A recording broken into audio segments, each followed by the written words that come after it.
వేణుస్వామి ఇప్పుడు hot topic అయిపోయారు. ఎందుకంటే నేను పాలిటిక్స్ కానీ ఇటు మూవీస్కి కానీ ప్రెడిక్షన్ చెప్పను అని చెప్పేసి అన్నారు. చాలామంది అమ్మయ్య ఇప్పటి నుంచైనా ఆపేశారు అని చెప్పేసి అంటున్నారు. మీరేమంటారు? ఇప్పుడు వేణుస్వామి గారు ఒకరు ఆపేస్తే జాతకాలు చెప్పాయి టీవీ ఫేస్బుక్లో చూస్తే ఎంతమంది అమ్మా, ఒక 25 మంది ఉన్నారు. ఇప్పుడు కూడా వాళ్ళు కూడా ఓపెన్ చేయి జాతకాలు చెప్పాయి ఉన్నాయి. వేణుస్వామి గారు మానేశారంటే ఆయన ఒక నిర్ణయం తీసుకున్నారు. ఆయన చెప్పింది తప్పయింది. ఇంతవరకు చాలా సక్సెస్ అయినాయి. ఆయన సక్సెస్ అయినప్పుడు చాలా కేజ్రీవాల్ అరెస్ట్ గురించి ముందే చెప్పాడు. ఆయన చంద్రబాబు జైలుకి వెళ్తాడని ముందే చెప్పాడు. ఆయన చెప్పిన 80% సక్సెస్ అయినాయి. ఇప్పుడు ఇది మేజర్గా ఇది ఆయన ఛాలెంజ్ చేసి మరీ చెప్పాడు జగన్ వస్తాడని. అది ఫెయిల్ అయింది. ఫెయిల్ అయినప్పటికీ ఆయన ఓటు రోల్ చేస్తున్నారు. అందుకని ఈ దరిద్రం వద్దు నేను చెప్పను అన్నాడు అనుకో. ఆయన చెప్పకపోతే ఆగిపోయిందా? అమ్మయ్య అనుకుంటారు. ఈ జాతకాలు చెప్పేవాళ్ళు ఆగిపోయారా? ఏం ఉంటాయి. ఆయన అంటే రాజకీయాలు చెప్పను, రాజకీయాలు వ్యక్తిగతంగా ఎవరి పేరు చెప్పను అని అన్నాడు. ఆయన బాధ, ఎందుకంటే ట్రోల్ చేస్తున్నారు, ఇంటి మీదకి వెళ్తున్నారు, బూతులు తిడుతున్నారు. ఇప్పుడు ఒక లెక్క చెప్పాడమ్మా ఆయన జాతకం ప్రకారం. ఆయన లెక్క అన్నీ సక్సెస్ అయినాయి. ఒకటి ఇలాంటి ఫెయిల్ అయింది. ఇది చాలామంది ఫెయిల్ అయ్యారు. అనేక ఇంగ్లీష్ ఛానల్స్ కూడా, నేషనల్ ఛానల్స్ కూడా జగన్ వస్తాడని చెప్పారు. ఆఖరిలో అందరినీ తిడతాము మనం. ఇది ఒక్కొక్క లెక్క చెప్పారు. ఒకసారి ఒక్కొక్క క్యాల్కులేషన్ ఫెయిల్ అవుద్ది. దానికి వాళ్ళని తిట్టేస్తామేంటి?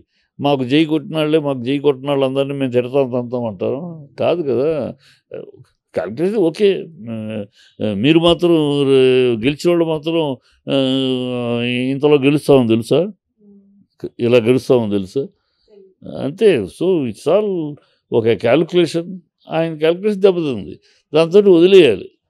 అతను పట్టుకుని ఏలాడి వేణుస్వామిని ఏలాడితే కరెక్ట్గా ఆయన చెప్పి సక్సెస్ అయినప్పుడు మరి ఆయనకి పాదాబంధనాలు చేశారా? ఆయన చంద్రబాబు అరెస్ట్ అప్పుడు ఏమీ లేదు, ఊసలేదు, వేసేది. చంద్రబాబు జైలుకి వెళ్ళే పరిస్థితి తప్పకుండా ఆయన జైలుకి వెళ్తాడు అన్నాడు. మరి అనూహ్యంగా వెళ్ళాడు కదా జైలుకి. మరి ఆయన జాతకం కరెక్ట్ అయితే ఆయనకు పాదాబంధనాలు చేశారు అందరూ. ఆహా భలే చెప్పారు. లేదు కదా, మంచి చెప్పాడు. తప్పింది జాతకంలో తప్పింది. ఏ లెక్కలో తప్పాడు. కనుక రాసులు కూడా ఆయన కర్కాటక రాశి అనుకున్నాడు చంద్రబాబు ధనుసు రాశి అని ఇంకోళ్ళు చెప్తున్నారు. సో ఇది ఏంటంటే పుట్టుక డేటు వివరాలు దాన్ని బట్టి చెప్తారు వీళ్ళు. ఆయన దగ్గర ఆయన పుట్టిన తేదీ వివరాలు తప్పు ఉన్న బట్టి దాన్ని బట్టి చెప్పాడు ఆయన. ఇప్పుడు ఇంకోళ్ళు చెప్తున్నారు ఆయన కర్కాటకం కాదు ధనుసు రాశి అని. ధనుసు రాశి ప్రకారం వచ్చాయి. సో ఇవన్నీ చెప్తూ ఉంటారు, జాతకాలన్నీ చెప్తూ ఉంటారు.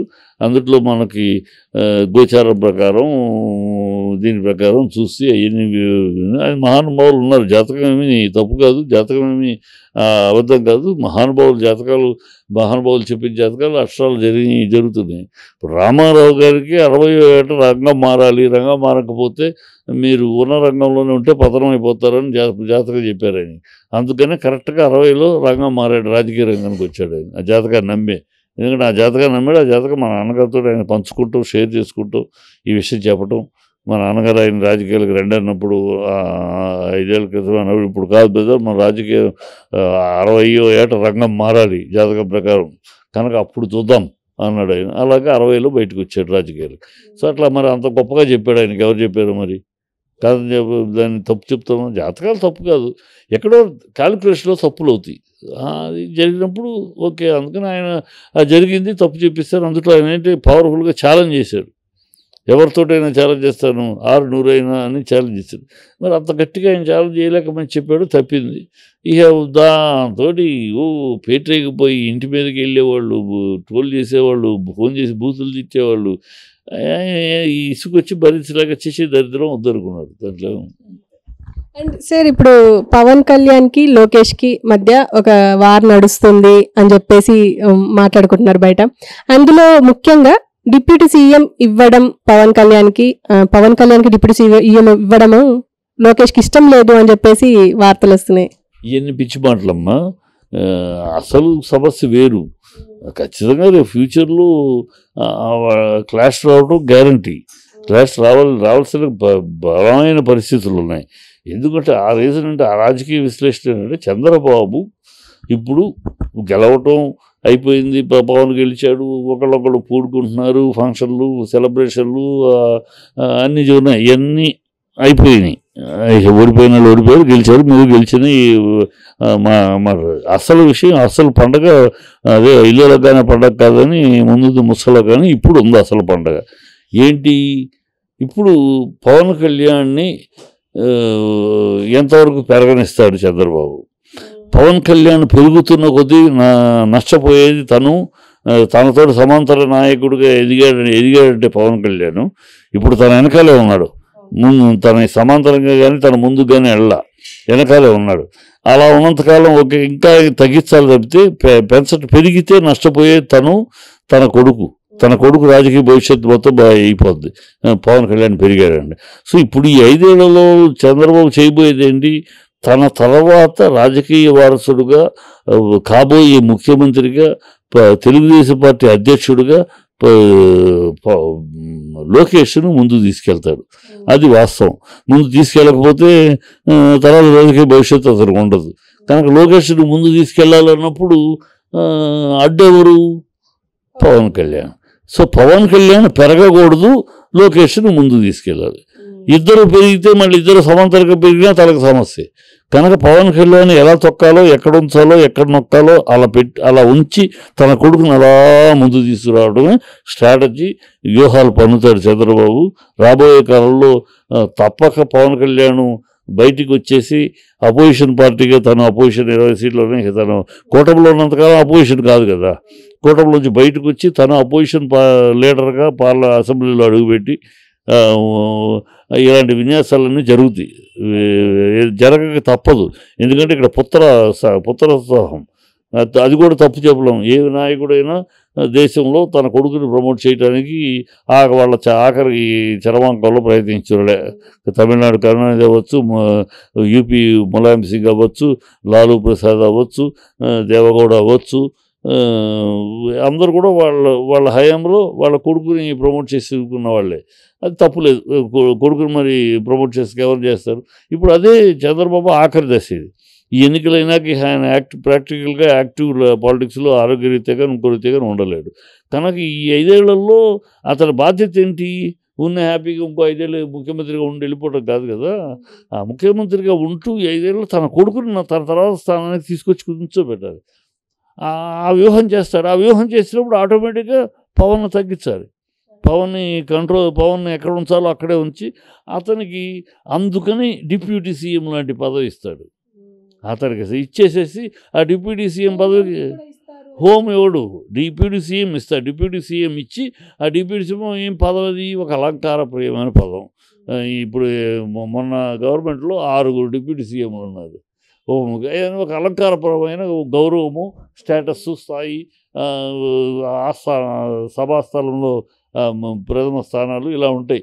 ఆ గౌరవాన్ని అలా ఇచ్చేసేసి అక్కడ ఉంచేసి ఇంకో ఇద్దరికి పార్టీ తరఫున జనసేన వాళ్ళు ఇంకో ఇద్దరికి 2 మంత్రి పదవులు వేస్తారు. హోము, రెవెన్యూ, ఫైనాన్సు ఇవన్నీ ఇవ్వడు చంద్రబాబు. బీజేపీతో గతంలో ఉన్నప్పుడు కూడా ఏమి ఇచ్చాడు? దేవాదాయ శాఖ మంత్రి ఇలాంటివి ఏమి ఇస్తాడు. ముఖ్యమైన రెవెన్యూ, ఫైనాన్సులు, ఈ హోమ్ మినిస్టర్ ఇవ్వడు. హోమ్ మినిస్టర్ తన చేతిలో కావాలి, రెవెన్యూ, ఫైనాన్సులు తన చేతిలో కావాలి. మళ్ళీ ఈ 5 ఏళ్లలో ఎంత మనం నెక్స్ట్ రాబోయే 20-30 ఏళ్ళకి సరిపడా కొడుకుకి సరిపడా అన్ని ఏర్పరచుకోవాలి కదా. సో ఇవన్నీ తన దగ్గరే పెట్టుకుంటాడు. అది ఇచ్చే ప్రశ్న ఉండదు ఇవన్నీ. అందుకని వాళ్ళిద్దరి మధ్య గొడవలు ఇప్పుడు రావచ్చు, ఉన్నాయి అంటే తప్పు. ఇప్పుడేం లేవు, వస్తాయి ఖచ్చితంగా. వాళ్ళిద్దరి మధ్య బయటికి రావడం, పవన్ కళ్యాణ్ బయటికి రావడం, మెయిన్ అపోజిషన్ లీడర్గా తన అసెంబ్లీలో ఆ స్థానంలో కూర్చుంటాం, అన్నీ జరుగుతాయి. జరగక తప్పదు. ఎందుకంటే చంద్రబాబు తన కొడుకుని ప్రమోట్ చేయటం కోసం చెయ్యక తప్పదు. ఆ చేయటం కోసం పవన్ ఎదగకుండా నొక్కి పెట్టడం కూడా తప్పదు. ఈ 2 జరుగుతాయి. అలా పవన్ నొక్కిపెట్టి మనల్ని ముందు తీసుకెళ్తున్నప్పుడు, లోకేష్ని ముందు తీసుకెళ్తూ ఉంటే మరి పవన్ ఏం చేస్తాడు? చూసి ఊరుకోలేడు కదా. కనుక ఇప్పుడు పవన్ జాగ్రత్త పడాల్సింది, పవన్ ఫ్యాన్స్, పవన్ జన సైనికులు జాగ్రత్త పడాల్సింది. ఊరినే గెలిచేస్తే వాళ్ళ మీద రాళ్ళేస్తాం, వీళ్ళ మీద కొడతాం, రెడ్ బుక్ చూస్తాం, ఈ కాదు. ఈ గాలి సోది వాగుడు, ఈ ఎవరిని పడితే వాళ్ళ బూతులు తిట్టడం, ఎవరిని పడితే వాళ్ళని చేయటం కాదు. వాళ్ళు జాగ్రత్త పడాల్సింది. చంద్రబాబు పన్నబోయి ఈ పద్మ వ్యూహానికి, ఈ వ్యూహానికి ప్రతి వ్యూహం చేయగలిగిన పరిస్థితుల్ని ఏర్పరచుకోవాలి. అలర్ట్గా ఉండాలి మీరు. చంద్రబాబు ఈ పనబోయే వ్యూహానికి తొక్కబోతారు, తొక్కక తప్పదు అతనికి. ఆ పరిస్థితి చేస్తాడు. దాన్ని మీరు అప్రమత్తంగా ఉండి ఎదుర్కొని వ్యూహాన్ని ప్రతివ్యూహం చేయగలిగే సలహాదారులు ముఖ్య వాళ్ళని పవన్ ఏర్పరచుకుంటాం. ఫ్యాన్స్ అప్రమత్తంగా ఉండటం అవ్వాలి. అది లేకపోతే ఉన్ని అరుపులు కేకలతోటి అయితే కాలక్షేపం అయిపోతే అయిపోద్ది. మీరేమో తొక్కేస్తారు అని అంటున్నారు, కానీ జనరల్గా ఇవాళ ఒక ప్రోగ్రామ్ జరిగింది, అదొక ఫంక్షన్.